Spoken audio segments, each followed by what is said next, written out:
50% of our portfolio is allocated to life science investing. And if you look at life science investing and you look at Asia, then clearly India is a place that offers opportunities the like of which probably don't exist anywhere else. So when I joined, we had offices just in Copenhagen, Boston, and San Francisco. And today we're in Singapore, Shanghai, Mumbai, London, Copenhagen, Boston, and San Francisco. We also felt that certain manufacturing competencies are very advanced here, and so we recently made an investment in Shot Poonawalla, as you well know, which is a pharmaceutical packaging company. AI-enabled X-ray diagnostic imaging based out of India.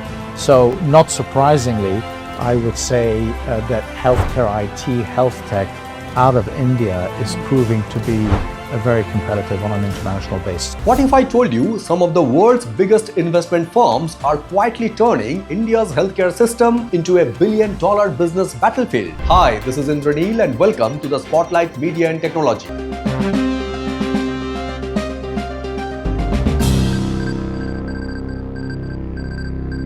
And today's story is about Kerala, a state once celebrated as India's healthcare success story, now becoming the center of a global private equity gold rush. In just the last few years, investment giants like Blackstone and KKR have poured nearly $1 billion into hospitals across Kerala, and they are only getting started.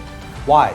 Because investors are looking at Kerala and seeing something incredibly valuable: an aging population, rising chronic illness, millions of health-conscious citizens, and a powerful NRI economy willing to spend heavily on private healthcare. To global funds, this is not just healthcare anymore.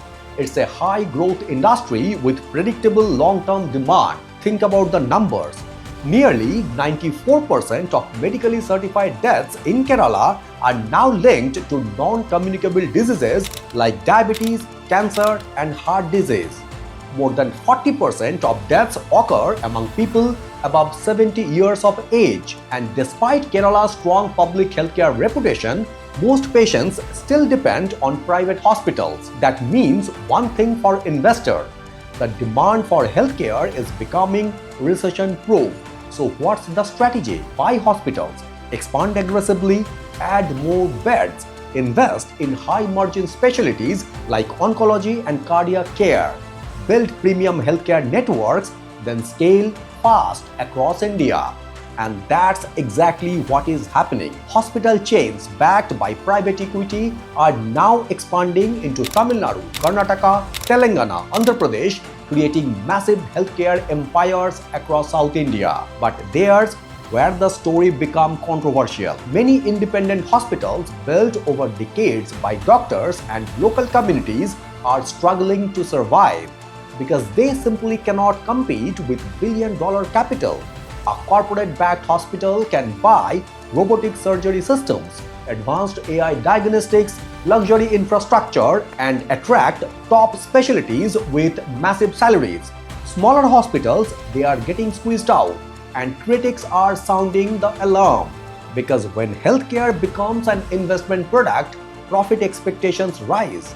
Some experts fear this would eventually lead to high treatment costs, staff reductions, pressure on doctors, and healthcare becoming less accessible for ordinary families.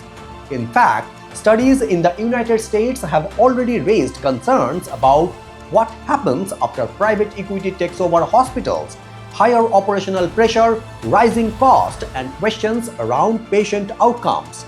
Now India may be entering the same era, and Kerala is becoming the testing ground. This is no longer just a healthcare story. It's a story about capitalism, demographics, aging societies, global finance, and the future of human survival itself. Will private equity modernize Indian healthcare and make it world-class? Or will hospitals slowly transform into corporate machines where treatment becomes secondary to financial returns? The answer could reshape the future of healthcare for more than 1 billion people. Follow the Spotlight Beyond Profession because the most important global business stories today are no longer just about technology or finance. They are about who controls healthcare, data, and human life itself. Thank you very much for watching and signing it off.